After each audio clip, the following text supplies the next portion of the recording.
est précisément en ligne avec Laurent Combalbert, ancien négociateur du RAID. Bonjour Laurent Combalbert.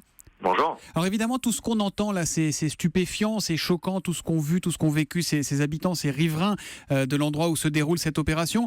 Est-ce que de ce que l'on en sait, de ce que l'on en dit, de ce que vous en entendez, tout se déroule entre guillemets normalement pour une opération comme celle-là ? Alors sur ce genre d'opération, sur des interpellations difficiles de ce type-là, effectivement, la nouveauté, c'est la femme kamikaze qui se fait exploser au moment de l'assaut. Apparemment, 5 interpellations, a priori, auraient été réalisées. Bien, il faut rester prudent, hein. Évidemment, l'opération est peut-être encore en cours, mais ce type de situation de blocage et de retranchement, c'est quelque chose qu'on a déjà vu sur la Fermera. Et ce sont des choses sur lesquelles les policiers sont préparés. Et comment vous préparez une opération comme celle-là ? En amont, vous savez à peu près qui est là, combien il y a de personnes, comment ça s'anticipe ? Alors, c'est toujours difficile de savoir exactement ce qu'on va trouver dans l'appartement, mais je pense que les services de renseignement ont fait un travail exceptionnel parce qu'il y a une très grande rapidité dans la localisation de ces personnes et la mise en œuvre d'une interpellation. Ensuite, il y a des moyens techniques, mais vous permettrez de garder le voile sur ces moyens-là qui permettent d'avoir des informations sur ce qui se passe à l'intérieur et qui permettent de préparer l'intervention au mieux, sachant que le fait de se faire exploser au moment de l'assaut, même si c'est très surprenant, on a déjà eu ça en Espagne il y a quelques années, et c'est quelque chose qui est pris en compte aujourd'hui par les policiers. Donc, Laurent Combalbert, je reviens vers vous, ancien négociateur du RAID. Jeanne Daudet parlait à l'instant des transports. Il y a une vraie psychose qui est en train de prendre les passagers dans les transports. Est-ce qu'on peut lutter ? Est-ce que là-dessus aussi, les policiers d'élite peuvent nous aider ? Laurent Combalbert ? Oui, effectivement, il ne faut pas sombrer dans la psychose. L'idée de vouloir contrôler l'ensemble des passagers qui montent dans un train, c'est juste illusoire. On a autant de passagers sur un TGV que sur un avion de grande ligne, mais la configuration est différente. Par contre, effectivement, on travaille depuis maintenant plusieurs mois sur la détection des comportements à risque, détection des signes précoces parmi les gens qui vont être dans les lieux publics, alors soit dans les aéroports, soit dans les gares, effectivement, mais également dans les lieux comme les grands magasins, pour permettre à des personnes qui sont sensibilisées de détecter les comportements qui pourraient être annonciateurs d'un passage à l'acte. Mais c'est quoi des comportements annonciateurs d'un passage à l'acte ?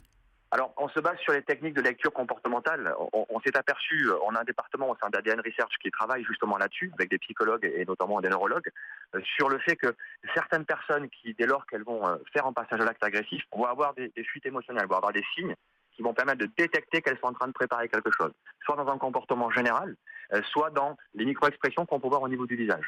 Et donc le fait de remonter une file de personnes qui attendent dans une queue, par exemple, avant de rentrer dans un musée ou dans un lieu public, permet à des gens formés de détecter les personnes qui sont potentiellement à risque. Et il y en a beaucoup des gens formés, il y a des formations en cours, ça concerne quoi ? Les transports, j'imagine, peut-être les stadiers, quand on va au stade, des choses comme ça, c'est de ça dont vous nous parlez ?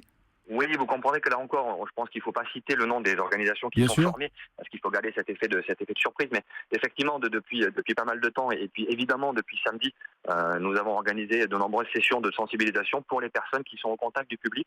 Vous serez même surpris de voir que même parfois sur des hôtesses d'accueil qui peuvent répondre au téléphone, on a là aussi une sensibilisation pour permettre à tous de se sentir un peu acteurs de la détection et pouvoir anticiper ce type de comportement. Laurent Combalbert, Didier François, une question pour vous. Oui, bonjour. Je pense qu'effectivement, vous avez raison. Le renseignement et l'action des forces de police ont été exceptionnelles. C'est la première fois néanmoins qu'en France, ils se retrouvent face au Bataclan et là à de la ceinture explosive sur une intervention avec la potentialité d'un rayon létal assez court.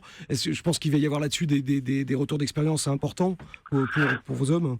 Oui, il y aura des débriefings de toute façon, c'est évident, des débriefings qui seront faits après cette opération, mais je pense que ça a déjà été pris en compte, ça a déjà été intégré.